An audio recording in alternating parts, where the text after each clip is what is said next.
Donald Trump ভারতের উপর জম্মের খেপা খেপছে, প্রচণ্ড খেপা খেপছে। বলতেছে ভারত নাকি রাশিয়ার কাছ থেকে তেল কিনে সেই তেল আবার তারা নিজেরা বেশি দামে বিক্রি করে ওপেন মার্কেটে।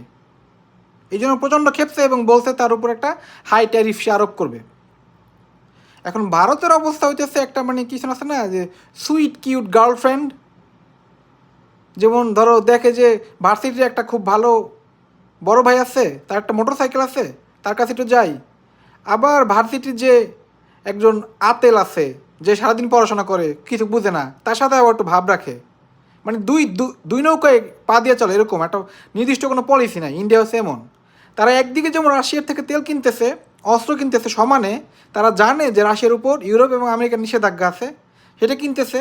অন্যদিকে আবার যুক্তরাষ্ট্রের সাথেও বাণিজ্য সম্পর্ক রাখতে যাচ্ছে, যুক্তরাষ্ট্রে যে ভালো ভালো কথা বলতেছে।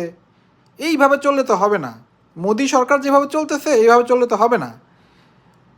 সরকার ছিল ইন্দিরা গান্ধী, কি স্ট্রং, তারা একটা ভূমিকা, যেইখানে যেই কথা বলা দরকার তারা সেই কথা শুনাই দিত। কোনো রকম মানে এরকম আপোষ করে চলতো না, ঠিক আছে?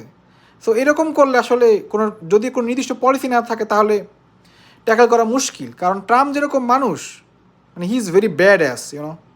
সো তার সাথে ট্যাকেল করা মুশকিল হবে এবং ভারতকে অবশ্যই একটা নির্দিষ্ট পলিসি ঠিক করা উচিত in terms of all of this.